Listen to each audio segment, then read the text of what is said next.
சொல்லுமா. எனக்கு 2 சுடியா தைச்சு தரணும். சரிடா, எப்படி வேணும்? அதுல வந்து எனக்கு அம்பர்லா வச்சு தைச்சு கொடுத்துருங்கக்கா அந்த ட்ரெஸ்ல. அம்பர்லாவா? ஆமா. ஓபன் வேண்டாமா? ஓப்பன்லாம் வேண்டாம். சரிப்பா, சரி தைச்சிடலாம். ஆனா ஃபுல்லா இறக்கமா இருக்குமே, பரவாயில்லையா? பரவாயில்லக்கா, எனக்கு அதை தைச்சு கொடுத்துருங்க. சரி சரி ஓகே. இது பேண்டா? ஆமாக்கா. பேண்ட் தைச்சிக்கலையா? எனக்கு பேண்ட் வேண்டாம்க்கா, எனக்கு அதுக்கு பதிலாக எனக்கு நாட்டில் கொத்து கொத்தா வரும்ல. கொத்து கொத்தா வேணுமா? ஆமா, அதுமே தைச்சு கொடுங்க. சரி சரி, கொத்து கொத்தா வேணும்னா காசு எக்ஸ்ட்ரா ஆகும். எல்லாத்துக்கும் எக்ஸ்ட்ரா கேளுங்க நீங்க. இப்படி நாட் தைக்கிறதுக்கு எக்ஸ்ட்ரா ஆகாதா? அது எவ்வளவு நீட்டுக்கு வச்சு 3 லைன் வைக்கணும். நான் தச்சிட்டு உங்களுக்கு காட்டுறேன் எப்படி வருது. வேலை நிறைய இருக்கும். என்ன உட்காந்து பாக்குறேன் எப்படி தைக்கிறேன்னு சொல்லிட்டு. சரி தச்சிடுங்கக்கா. இது வந்து எனக்கு டிசைனா வேணும். இந்த இதுவா? ஆமா. இது டிசைன் கொடுத்துருக்காங்க பாருங்க இல்ல பாரு. சரி அப்பனா பரவாயில்லக்கா. இது வச்சிடலாமா? வைக்க முடியாது, நல்லாவும் இருக்காது. இது பேண்ட், இது லைனிங் கொடுத்துருக்கான் போல. ஆமா.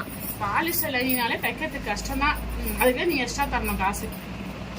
தச்சு கொடுங்கக்கா.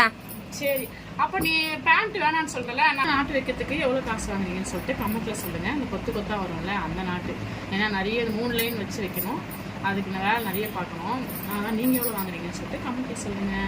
இனிமேல் டெய்லி சம்பந்தப்பட்ட வீடியோ நிறைய பார்க்கணும், நம்ம சேனல் சப்ஸ்கிரைப் பண்ணி வச்சுக்கோங்க. இந்த மாடல் நாட் தைக்கிற வீடியோவும் நான் பெரிய வீடியோவாக வந்து சேனலில் போட்டிருக்கேன், மறக்காம போய் பாருங்க. லிங்க் ஒன்று வந்து கீழே வந்து கொடுக்குறேன், ஓகேவா? டிஸ்கிரிப்ஷன் கொடுக்குறேன், ஓகேவா? தேங்க்யூ ஃபார் வாட்சிங்.